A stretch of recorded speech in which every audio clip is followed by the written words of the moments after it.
एक नंबर के आपके हैं, इसमें देखेंगे तो इतिहास, भूगोल, नागरिक शास्त्र और शास्त्र। मैंने पिछले वीडियो में इतिहास के प्रश्नों के बारे में बताया, इसमें भूगोल के प्रश्नों के बारे में बताऊंगा।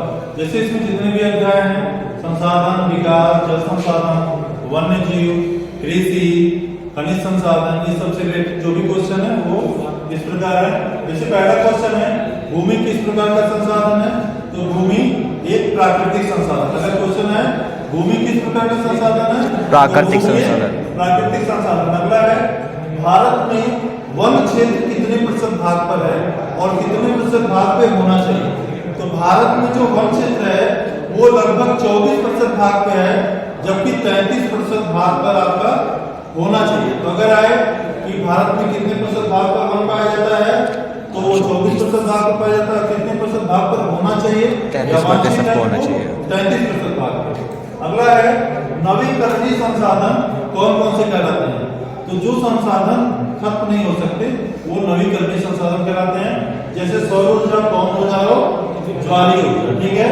अगला प्रश्न है, खनिजों का भंडार भारत में कहां पर पाया जाता है? तो खनिजों का भंडार जो भारत का दक्षिण का पठार है वहां पर पाया जाता है, जैसे झारखंड, छत्तीसगढ़, उड़ीसा, मध्य प्रदेश, ये सब प्रदेश हैं। अगला है, भारत में कितने मिट्टी के प्रकार पाए जाते हैं? तो भारत में 6 मिट्टी के प्रकार पाए जाते हैं।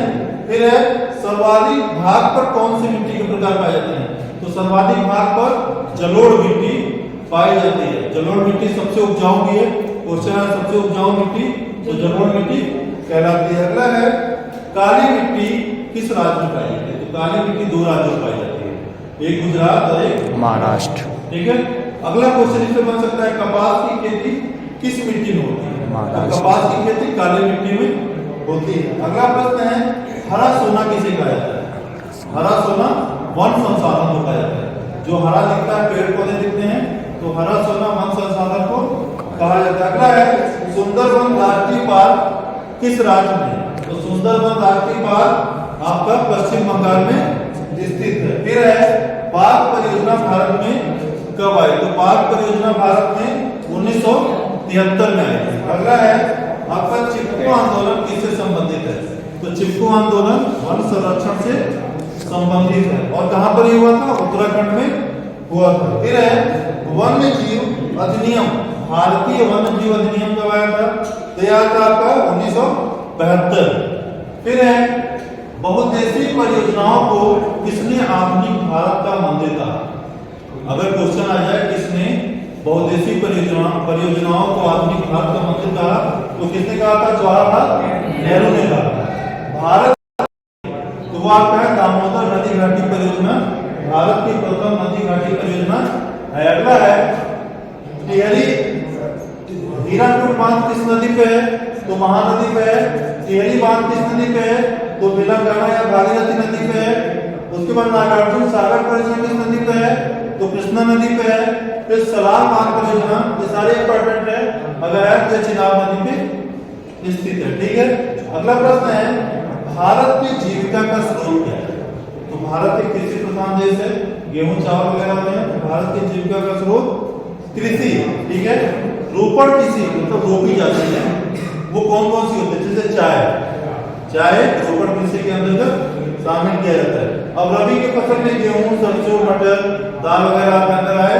रबी की फसल में कौन कौन से फसल आते हैं? तो गेहूं, सरसों, मटर, दाल वगैरह से संबंधित होते हैं।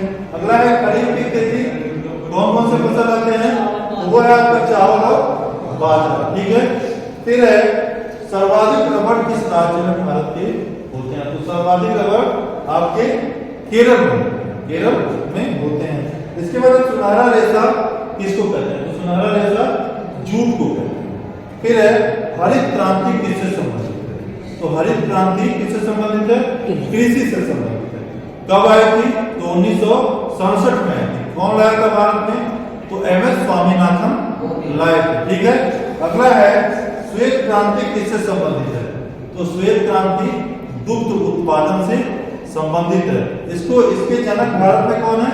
तो वर्गीज कुरियन। ठीक है। अगला है, सर्वाधिक तांबा किस राज्य में भारत में पाया जाता है?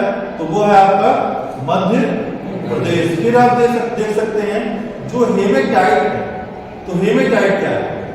तो हेमेटाइट लोहे का एक प्रकार है। जैसे लोहे का कितना प्रकार होता है? 4 प्रकार का।